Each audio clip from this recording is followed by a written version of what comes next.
दोस्तों नमस्कार। एक बार फिर स्वागत है मेरे YouTube चैनल में कल के दीवाने अक्षय पवार के साथ। दोस्तों आज का टॉपिक बड़ा ही इंटरेस्टिंग है। जब भी मैं इनके साथ आता हूँ या अपने स्टूडियो में आता हूँ तो थोड़ा सा एनर्जी में ज़्यादा हो जाता हूँ, क्योंकि संगीत भी है और कुछ टॉपिक भी ऐसे ही।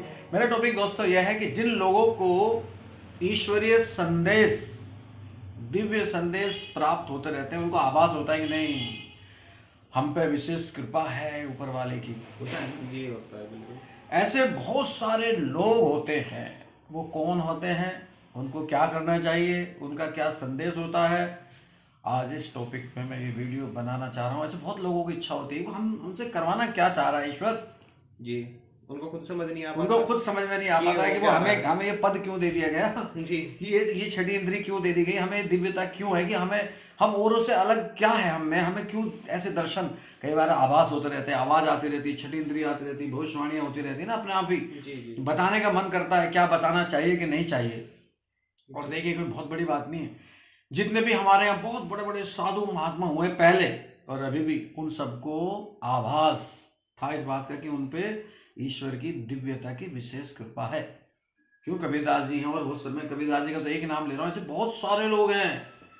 भगवान के अवतार के अलावा भी बहुत सारे लोग होते हैं, जी, होते नहीं। जी, जी, अब मैं सबका नाम नहीं ले सकता, मैं तो बोल रहा हूँ कबीरदास जी ने अपने दोहों में पूरा दर्शन तो किया है कि उनको पूरा आभास था बहुत सारी चीजों का। वाल्मीकि जी थे, वाल्मीकि जी थे, वेद व्यास जी थे, वो तो जी, खैर उस दूसरी श्रेणी में, तो उस वाले श्रेणी में ही है।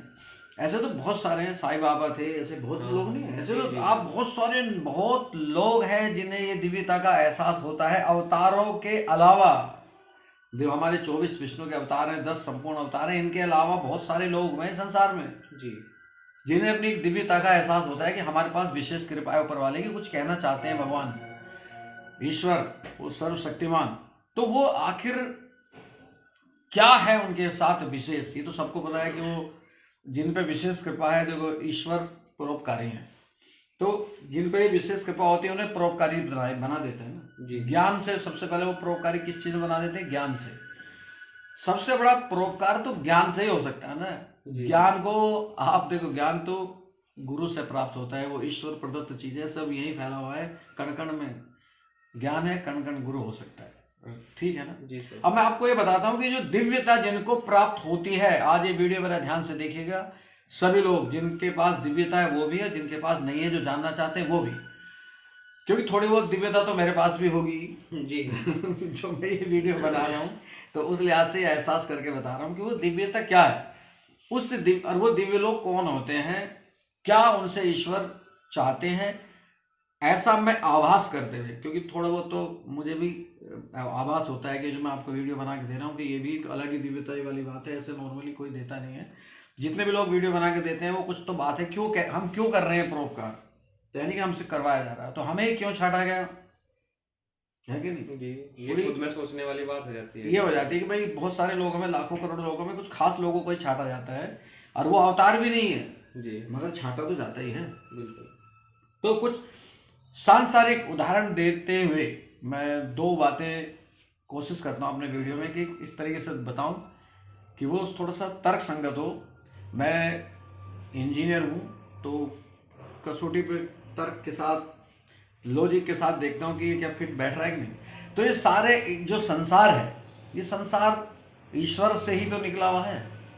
हम जो भी सोचते हैं, करते हैं, जो भी है, चाहे कितने भी बुद्धिमान है, हम सारी देखो सब कुछ ईश्वर से आया और ईश्वर में समाहित है, ईश्वर से आया और ईश्वर में समाहित है। तो हमारे पास तो छोटा मोटा ही रूप है ईश्वर की, जो उनकी महाशक्ति है या महादिव्यता है, या हम तो शब्द जो कह रहे हो वो तो हमें ही पता है, इससे परे भी बहुत सारी स्थितियां हैं, हमारी सोच से परे भी बहुत सारी चीजें, हम तो सिर्फ इंसानी सोच के आधार में बता सकते हैं। तो इंसानी सोच के आधार पर मैं इतना लंबा लेक्चर इसलिए दे रहा हूँ कि जब इंसान वही सोच सकता है जो ईश्वर चाहे। इंसान के पास अपने लिए अलग से कुछ सोचने की बात नहीं, कुएं में अगर मेंढक है वो वहीं तक सोच सकता है जो दिख रहा है जी। तो हमें तो ये संसार दिख हो रहा है, जो दिखाया जा रहा है हमें ईश्वर द्वारा, है कि नहीं। अगर अभी हमें वो पागल कर दे सारे लोगों को, पूरी दुनिया के लोगों को, दिखने की नहीं है, कुछ भी नहीं पता, कोई हम रहेंगे जिंदा पर, ना हमें हवा, ना खुशबू, ना पर्वत, ना प्यार, ना धन दौलत, ये गायब। तो जो आज इतना बटन दबा सकता है, पूरी दुनिया को इकट्ठे बटन दबाते ही सब सेंसलेस हो जाएंगे। जी चलिए ज़्यादा लंबा लेक्चर देते हुए ये कहना चाह रहा हूँ मैं, देखिए अब सुनिएगा कि दिव्यता वाले लोग ईश्वर की दृष्टि में कैसे होते हैं, वो क्या चाहते हैं ईश्वर उनसे।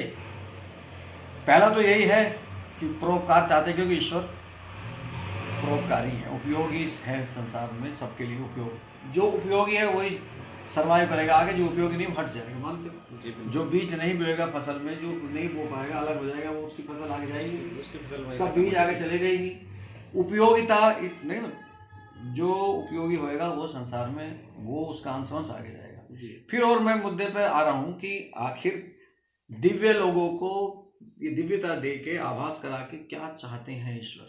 आप संसार पे आइए, मैंने ये कहा भी कि इंसान वही सब करते हैं, वही का अनुसरण करते हैं, ईश्वर की सृष्टि का भगवान ही कराते हैं, ईश्वर कराते हैं हमसे।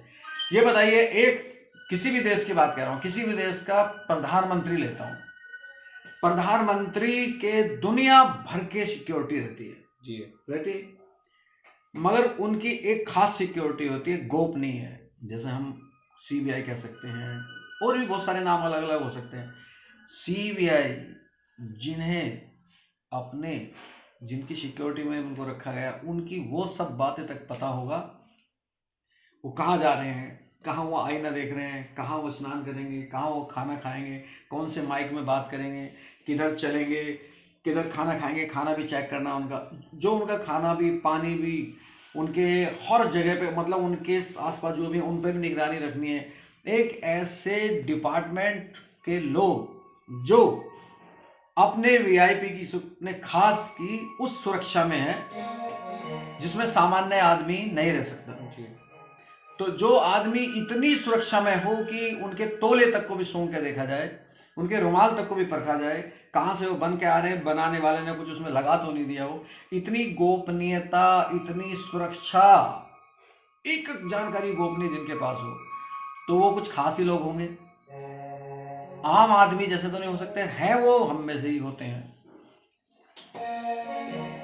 इतनी गोपनीयता जिसको पता हो, तो उनको अधिकार भी ज्यादा ही होते हैं, जी नहीं होते हैं, और वो ज्यादा पद वाले भी नहीं होते। विशिष्ट बुद्धि और विशिष्टता खास ये होती है कि वो गोपनीयता बना के रखना और पूरी सुरक्षा करना, जो आम आदमी से हट के होती है। उनके पास विशेष अधिकार होते हैं। बहुत सारे सरकारी अधिकारी होते हैं, उनको गोपनीयता के बारे में कुछ नहीं पता होता। जो इंटेलिजेंस वाले होते हैं, एलआई वाले होते हैं, सीबीआई वाले होते हैं, स्पेशल सिक्योरिटी वाले होते हैं, उनको बहुत ज़्यादा गोपनीयता पता होती है अपने उस अधिकारी की जिसकी सिक्योरिटी में वो रहते हैं। ये डिपार्टमेंट छुप के होते हैं, इनको आप उनके अधिकारियों को आप बहुत कम जान पाते हैं, क्योंकि वो गोपनीय रखे जाते हैं अपनी उनकी उनको छांटा भी इसलिए जाता है कि उनकी विशेषता के कारण। और ऐसे उन अधिकारियों की, कर्मचारियों की जरूरत है अगर आपको सुरक्षा की करनी है तो आप समझ लो, मैंने ऐसे अधिकारी वो अपनी गोपनीयता सबको नहीं बता सकते, परिवार में भी नहीं बता सकते, वो इतने गोपनीय होते हैं। उनको उनकी नौकरी होती इसलिए कि वो ये बताएंगे नहीं जी।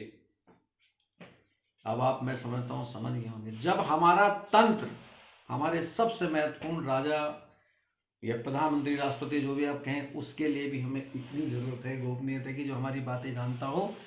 फिर उनका विशेष इंतजाम राजा खुद रखते हैं कि उनकी, क्योंकि उनको वो उनकी खास होते हैं, तो उनको विशेष कृपा रहती है, उनकी सुरक्षा भी राजा अलग ही करते हैं। राजा किसी देश के प्रधानमंत्री अलग ही सुरक्षा करते हैं, उनका रहन सहन अलग होता है, उनका सब कुछ अलग होता है। अब आप समझ गए ना जी। ऐसे ही जिन पे दिव्यता ईश्वर की होती है ना, जिनको आभास होता है मुझे कुछ आवाज आ रही है, मुझसे कुछ कहना चाह रहे हैं ईश्वर, उनकी सबसे खास बात यह है कि जैसे हम उधर वहाँ गोपनीय विभाग की जरूरत है कि नहीं, सब पे निगरानी रखने के लिए, सब बाकी लोग क्या कर रहे हैं, ऐसे ही इन दिव्य लोगों की भी जरूरत है ईश्वर को, क्योंकि वो जगह जगह किस किस रूप में कहाँ कहाँ जन्म लेके पैदा करके ना सबको ये अपना संदेश, परोपकारी संदेश, ज्ञान का संदेश, वो ऐसा आचरण करके सब गोपनीय लोगों को, वो गोपनीयता ये ईश्वर की दिव्यता देता है। और वो किसी को बताया कि मेरे को ऐसा आभास हो रहा है, वो यकीन नहीं करने का। कोई सीबीआई एलआई वाला बोले मैं एलआई सीबीआई में, कोई यकीन नहीं करेगा, क्योंकि ऐसा कोई कहता नहीं कि जो होगा वो कहेगा ही नहीं। तो मेरा संदेश ये, अगर आप समझ गए हों कि आपको ईश्वर की दिव्यता प्राप्त हो रही है, तो आप बहुत नज़दीक हैं। जैसे गोपनीय विभाग वाला बहुत नज़दीक होता है अपने अधिकारी के, बहुत ही नज़दीक, कान में भी बात कर लेगा, सर ये खतरा है, ऐसा खड़ा रहेगा वो। ये जगह इधर पीछे मत देखिएगा, इतने नजदीक कोई अधिकारी जाएगा? नहीं नहीं। तो जो आपके बहुत गोपनीय होगा, बहुत नजदीक भी होगा, उसका अधिकार भी ज्यादा होते हैं। जो दिव्यता वाले लोग हैं उनको अधिकार भी ज्यादा हैं, उनके ऊपर कृपा भी ज्यादा ही है। तो बस मेरा इसमें अगर समझ गए हो तो कमेंट कीजिएगा। ये कहना है अपनी गोपनीयता बनाए रखिए। अपने अगर आपको दिव्यता के कुछ संदेशा है कि आप पे दिव्यता है ईश्वर की, तो आप ये दिव्यता सबके सामने कहिए मत। यकीन किसी को आएगा नहीं, मजाक उड़ाएंगे। आप अपनी दिव्यता का परोपकारी में अपने ज्ञान का वैसे सदुपयोग कीजिए कि किसी को आभास भी ना हो आपको दिव्यता है, और वो प्रभाव आपको जो दिया गया प्रभाव ना दिव्य, उसको अच्छे उसमें लगाइए। दोस्तों इस पर कमेंट जरूर कीजिए कि कैसा लगा। नमस्कार। नमस्कार।